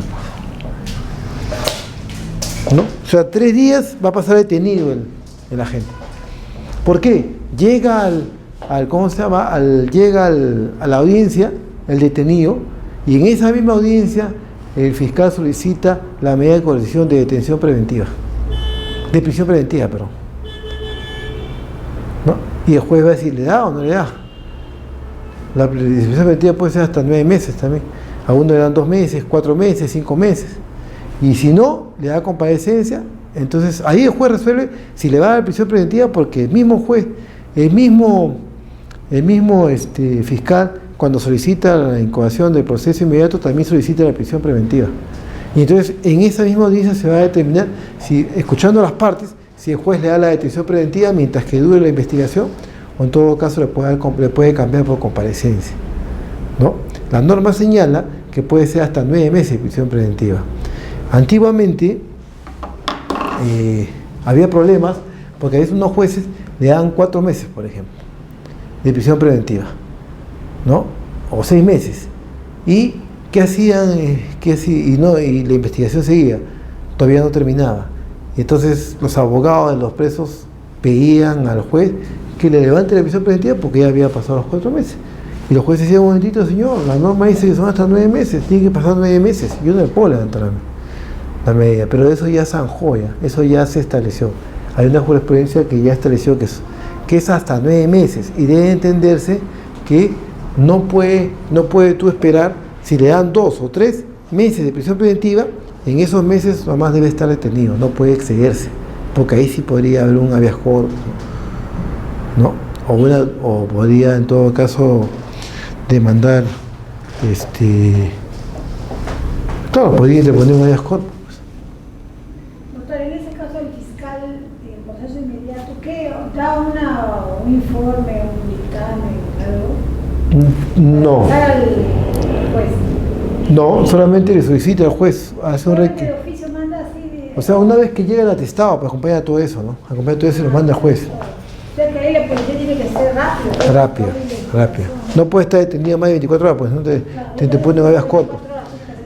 Claro, o sea, va todo lo que va en un proceso normal, o sea, va un atestado con declaraciones, con las pruebas materiales del delito, con todo, ¿no? Con todo. Si se roba algo, también eso se adjunta, todo eso llega al fiscal. El fiscal en ese momento hace la solicitud al juez para que cite a una audiencia para ver si comienza el proceso inmediato. Si el juez considera que no hay fragancia, el juez simplemente no ordena el proceso inmediato, pero ordena que se lleve a cabo el proceso normal, que es el proceso común. O sea, que una investigación, ¿no?, de 120 días y todo eso. Pero es así, o sea, 72 horas está preso. Y después en la audiencia, ahí recién se define si va a seguir preso con una prisión preventiva o si va a salir en libertad por una comparecencia que puede ser simple o restringida. El fiscal, cuando solicita que se lleve a cabo una audiencia para determinar si se inicia o no el proceso inmediato contra el detenido, en esa misma solicitud también solicita la medida coercitiva en contra de la persona, que puede ser prisión preventiva, la solicita, o puede ser comparecencia, pero generalmente es prisión preventiva porque es fragancia, ¿no? Entonces ahí, como el juez ya decide si le da 4 meses, 2 meses, 6 meses, 8 meses o los 9 meses. La norma señala, como le digo, que es hasta 9 meses. ¿Realmente todas las fragancias son lo detenido o...? Claro. Tú probablemente puedes ser detenido en fragancia, claro. Claro, lógicamente si te dan hoy, claro, si te encuentran, ¿no? Hasta con 24 horas de haber cometido delitos te agarran, es fragancia. Por eso dice, la detención del imputado se mantiene hasta la audiencia. En el mismo requerimiento de incoación, o sea, de iniciación del proceso inmediato, el fiscal puede solicitar la prisión preventiva. Eso es lo que yo le digo. O sea, él lo solicita ahí mismo. En otros sí lo puede solicitar.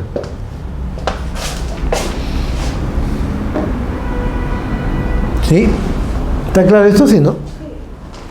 Es un proceso que se estableció para dar mayor celeridad, pues, a los detenidos, porque si no, había exceso de carcelería y tenían que salir porque no se les juzgaba. Entonces, como que para darle una solución a ese problema es que el Ejecutivo dio esta norma, porque había muchos donde se pasaban, que salían por exceso de carcelería, que era 9 meses, creo, ¿no? 9 meses. Y automáticamente ya saben. Y claro, o sea, después de 9 meses, si no tiene sentencia, eran 9 meses. Y si era complejo, hasta 18 meses se aplicaba. Pero si no tenía sentencia, después de 9 meses, entonces automáticamente salías por exceso de carcelería. No tenías que ser sentenciado. Y lógicamente, con el Código de Procedimientos Penales de 1940, los procesos duran, lo que deben durar 4 meses, duran 4 años, 5 años. Entonces era obvio de que eso se iba a dilatar. Había mucha gente que era ranqueada, que eran delincuentes avesados, que tenía bastante experiencia y que toda su vida habían vivido dentro del mundo del AMPA y que tenían que salir por exceso de carcelería. Entonces, ¿cómo evitar esa fuga, entre comillas, cómo evitar esa proliferación de salidas de gente de mal vivir? Era justamente con esta ley de fragancia para que una vez se les sentencie y ya cumpla su condena y no salgan, pues, ¿no? Porque de ahí ya después comienza el proceso inmediato, se siguen los plazos, el fiscal también tiene que emitir su requerimiento de acusación.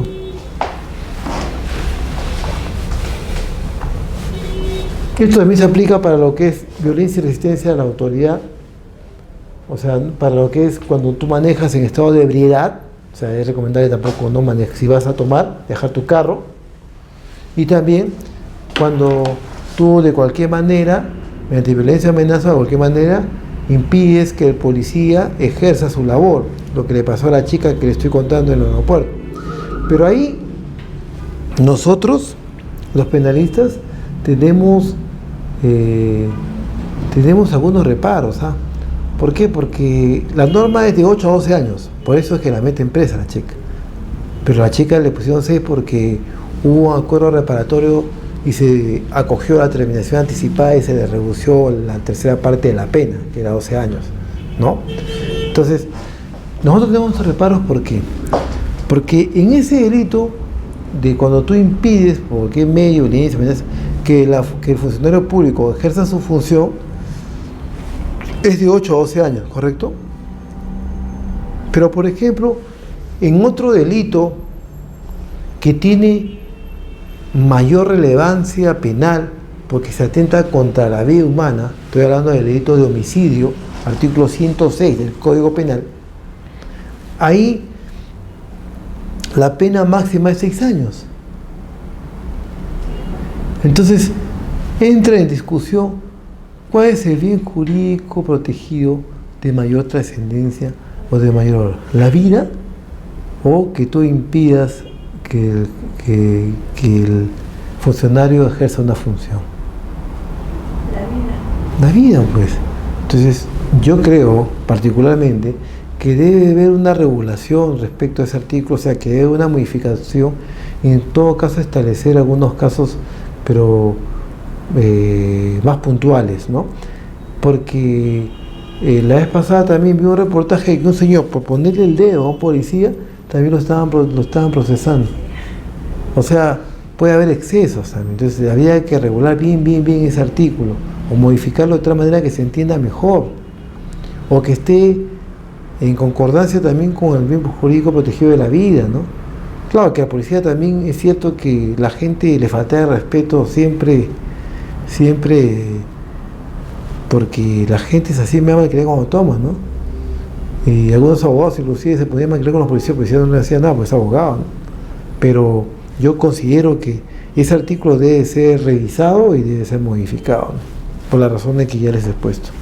Bueno, entonces vamos, porque ya me dan la hora. Proceso aplicable a los delitos de corrupción de funcionarios, los problemas que se presentan con las pruebas en los procesos de corrupción de funcionarios. Este tema lo he querido tocar en base a la experiencia en la Procuraduría, porque es un tema bastante interesante. Delitos sin escena de crimen.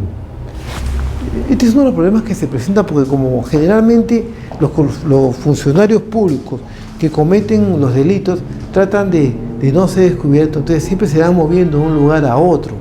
No es que estén perennemente en un sitio. Entonces, por ejemplo, para yo poder, por ejemplo, el delito de colusión, para yo hacer la concertación, ¿no?, dolosa con la otra parte, me puedo ir, en prejuicio de esto, me puedo ir a un sitio en una vez para hacer los actos preparatorios y después me voy a otros sitios. Primero estoy en Surco, después voy a San Borja, después voy a Lince, hasta que logre concretar el hecho. Entonces, de acuerdo a la práctica procesal, no se establece generalmente un solo lugar como la escena del crimen. Como por ejemplo habría un delito de homicidio que tú vas y por ejemplo matas a la persona de acá, entonces ahí ya tú agarras y pones tu cuerda en todo el ambiente, haces tu dibujo del cuerpo, entonces ahí está la escena del crimen. O sea, cualquier cosa tú tienes que buscar acá. Acá en delito de corrupción de funcionarios no. Como por ejemplo hay acuerdos subrepticios, hay intención de no ser descubiertos, siempre se tratan de cuidar de ese hecho y se van moviendo de un lugar a otro. Entonces, muchas veces no es posible ubicar un solo lugar de crimen. Por eso que se presentan los problemas respecto a este tema. Con respecto a documentos obtenidos en forma anónima, muchas veces ha pasado de que llega, por ejemplo, inclusive a mi oficina, un sobre cerrado diciendo: señor procurador, pongo en su conocimiento que en el área tal se está cometiendo un delito de corrupción de funcionarios porque le están dando la buena pro a una empresa que no reúne los requisitos en una adjudicación tal. Pero es anónima. O sea, ¿quién? Pero a través de ese anonimato también se puede investigar. Claro, pero presenta problemas. ¿Sabe por qué presenta problemas? Porque cuando es anónimo, ¿qué calidad de prueba le vas a dar? Porque si es anónima, no puedes llamar a esa persona para que se ratifique la denuncia, 1. 2, no puedes tú agarrar y confrontar a la persona a la cual se le está atribuyendo un hecho con la persona anónima. O sea, no puede haber una ratificación, no puede haber una confrontación. Pero uno puede ya... Claro, eso no quiere decir que tú puedas pedir una investigación, ¿no?, interna, o también puedas pedir al fiscal que realice una diligencia preliminar para que identifique a los autores. Pero el fiscal muchas veces cuando ocurre esto lo archiva. A mí me ha pasado. Una vez me llamó una persona y me dijo que había una persona de sexo femenino que estaba negociando con una resolución del jurado. Entonces yo agarré y comuniqué el hecho, solamente lo comuniqué el hecho a la fiscalía, para que la fiscalía vea si habría investigación o no. La fiscalía haría investigación, pero al final archivó porque no hubo prueba contundente de quién era esa persona, ni quién había proporcionado ese dato, porque yo recibí una llamada. Entonces, Por ejemplo, doctor, un caso tocado de policía que hay una página web, ahí puede hacer una denuncia, ¿no? De que en tal comisaría hay efectivos que tal hora están robando gasolina. Entonces, el general o el coronel, ¿no? Dispone que le haga un seguimiento a esos efectivos y ir a esa determinada hora a ese vigilancia, seguimiento que le llaman. O sea, ya tienen ya eso da inicio a algo. claro, parece que no también. Claro, y a la final ya verifican que realmente esa denuncia anónima da inicio a algo, hasta que despierte que se llegue a una investigación. Debe ser algo. Puede ser, o sea, claro, pero a lo que voy es que de cada denuncia anónima, o sea, de cada 10 denuncias anónimas, 8 o 7 se caen, pues. Y las demás sí pueden prosperar. O sea, yo no digo de que la denuncia anónima no pueda surtir sus frutos. Sí surte sus frutos, pero en casos muy puntuales. En lo general no, se archivan. Puntuales, claro. Eso es lo que usted dice, es cierto. O sea, como se vio en el reportaje periodístico que estaban robando gasolina. Eso sí es cierto, ¿no? Pero el problema es a veces algunos funcionarios no quieren hacer, o la policía no quiere hacer seguimiento porque no sabe si va a perder tiempo o no, y a veces necesita tiempo para salir a las calles y en todo caso contraatacar la delincuencia que está de moda ahora. Entonces, yo no digo de que esto no prospera, pero son algunos problemas que presenta las denuncias por delito de corrupción de funcionarios. A eso voy, ¿sí? Documentos obtenidos de fuentes desconocidas. Esto generalmente es cuando hay un reporte periodístico o, por ejemplo, el periodista hace una entrevista a un testigo y el testigo altera su voz, ¿no? Altera su voz y aparte no aparece su cara, porque el testigo no quiere aparecer. Y tú le dices a Canal 88, por ejemplo, oye, hermano, tú me has mandado ese reportaje, pero dime cuál es la fuente, porque yo quiero hacer más preguntas. Y te dice, ¿sabes qué? No puedo revelar, porque yo me comprometí a cuidar su imagen, a cuidar su vida, porque está temeroso. Entonces, por seguridad, disculpa, pero yo no te puedo dar sus datos. Entonces, ¿a quién vas a citar? Porque él no te puede basar en lo que solamente dijo, o lo que dijo en el reportaje, porque de repente tú quieres más elementos de juicio para poder ver si efectivamente es así o no, porque también me puede mentir. También puede mentir, cabe la posibilidad. Entonces también se presentan algunos inconvenientes, algunos problemas con estas fuentes de acá, ¿no? Con esta prueba. Después, los informes de control. De acuerdo a la ley orgánica del sistema de control, los informes de control dicen que son prueba preconstituida para iniciar una denuncia penal. Pero muchos autores dicen que no es prueba preconstituida, que es una prueba, ¿por qué? Porque es una prueba virtual y no real.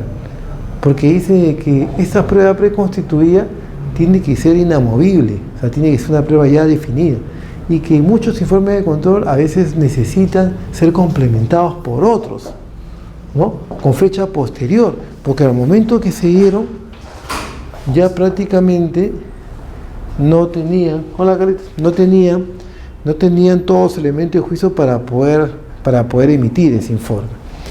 Como que dicen, fue un informe primigenio que después pudo ser mejorado o puede ser mejorado por un informe complementario. Entonces, los autores dicen, no, es una prueba virtual y no real, por lo tanto no tendría la calidad de prueba preconstituida. ¿Y un informe de conclusión? ¿Cómo de conclusión? ¿Se ha concluido ya un informe? No, o sea, los informes son concluidos. O sea, informe de control, de rendición de cuentas, hace su informe, ¿no? Entonces eso te lo pasan y tú denuncias con eso, la Procuraduría denuncia con eso. Pero muchas veces hay ciertos aspectos que no se han tomado en cuenta en ese informe de control y que van saliendo después en la investigación. Entonces necesitaría un informe complementario. Por ejemplo, un informe que hacen sobre la rendición de caja de una institución del Estado. Se advierte que en una municipalidad había un desfalco de 500.000 soles, ¿correcto? Y la oficina de control hace una auditoría inopinada, es un arqueo de caja inopinada. hace un arqueo de caja inopinada y entonces advierte que falta ese restante. Agarra, hace el informe de control, y dice, ¿sabe que los responsables son tal persona? Juan Pérez es el tesorero, él es el responsable, denúncialo, lo denuncia. Pero después en la investigación levantan el secreto de las comunicaciones, se contempla el juez y se advierte que la persona de contabilidad estaba coludida con el tesorero y le decía, ¿sabes qué? Mediante correos institucionales, no personales, y le decía, ¿sabes qué? Yo mañana te voy a hacer arqueo de caja, ten cuidado, porque él es el responsable. Tiene todo listo, no hay problema, hay que cuadrar esto. Entonces va a necesitar un informe complementario para determinar que la otra persona también tenía que ver ahí, coordinaba con él, hacían esto, lo hacía de esta manera, porque le decía, ¿sabes qué? En las rendiciones ponme tanto. O sea, el informe primigenio decía que había un desfalco, que se lo había apropiado, pero con estos nuevos hechos se va a tener que un informe de control adicional donde diga de que además de esos hechos se verificó que este señor a través de los correos se ponían de acuerdo para hacer el arqueo, no le hacía un arqueo inopinado, sino que ya estaban de acuerdo y solamente firmaban, y que además él indicaba cómo apropiarse del dinero de la caja. Entonces, lógicamente, no es una prueba totalmente acabada, terminada, una prueba inamovible, sino que va a necesitar de otros informes complementarios. Y por eso es que dicen de que es un informe virtual y no real. Se tiene problemas, pero se denuncia también, ¿no? Eso aquí, yo he denunciado con los informes de control un montón de veces, ¿eh? Y después ahí ha aperturado proceso, el juez ha sentenciado incluso, ¿eh? O sea, yo no digo que no, pero presenta alguna deficiencia en los informes de control, ¿no? Pero sí son válidos para que tú puedas tener un medio probatorio y denunciar, eso sí, nadie te lo quita, ¿no? Y por último, la cadena de custodia. Para la cadena de custodia, o sea, ¿qué significa cadena de custodia? Que un bien que ha sido incautado, ¿no? O un bien que constituye el elemento primordial del delito, ¿no? Tiene que seguir todo un trámite para pasar de la policía, la fiscalía y el juez. Esa es la cadena de custodia, ¿no? Se va custodiando el bien. Hay una cadena, hay un camino figurado por donde va pasando el bien cuando se incauta, cuando se coge, hasta llegar al juicio. Que realmente es cuando la policía hace el operativo y incauta con la presencia del fiscal. Entonces le incautan el bien y tienen que lacrarlo, ¿no? Y así va pasando. Entonces dicen que hay muchos problemas en los delitos de corrupción funcional, por ejemplo, cuando son delitos informáticos, porque a veces no se cuenta con una persona especializada en esos temas para que haga el debido lacrado de las máquinas, o los UCB, qué sé yo, o de los discos.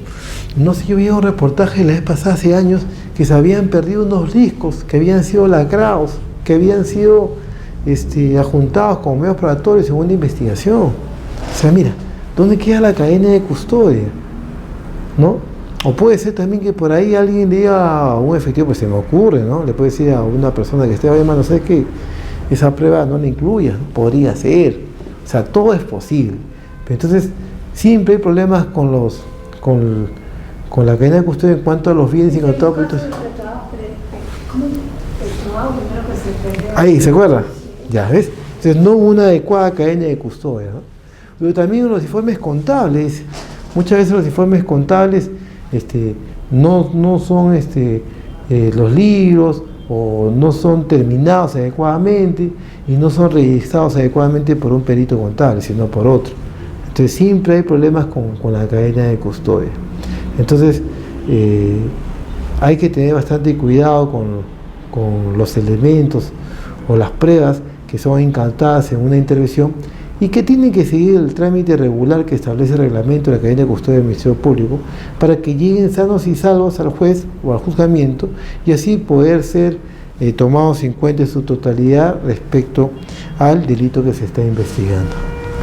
Bueno, esa era la clase de hoy. Espero que les haya gustado y la próxima clase seguiremos entonces con la intervención de la Procuraduría de Especialidad en Delitos de Corrupción de Funcionarios, si no me equivoco, en los delitos contra la administración pública. ¿Alguna pregunta? Todo se entendió. ¿Sí? Sí, doctor. Listo. Entonces nos vemos la próxima clase. Gracias por todo.